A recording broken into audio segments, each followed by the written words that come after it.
In this video, we will compare Vercel and Docker, two powerful tools used in modern development but serving different purposes. Let's break down their features and see which one fits your workflow best. Now, without further ado, let's dive into the Vercel features.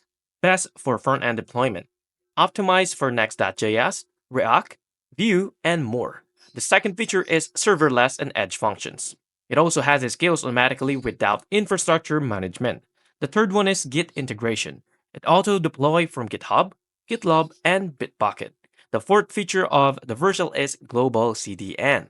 Fast load times with automatic coaching and edge distribution. The fifth feature is the built-in HTTPS and custom domains. It's secure and easy domain management. Without further ado, let's dive into the Docker features.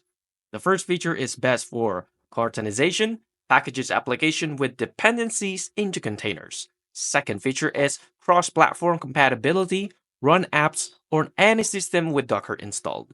Third is efficient resource management. Uses system resource effectively without virtual machines. The fourth feature of Docker is it compose and swarm. Simplifies multi-container applications and orchestration. The fifth and last feature of the Docker is works with Kubernetes. Easily deploys containers or Kubernetes for scalability. Now we have here the final thoughts.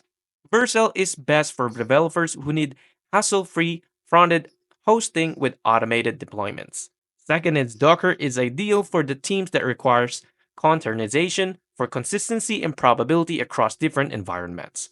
Both tools complement each other. You can even use Docker with Vercel for backend microservices while deploying the front end on Vercel.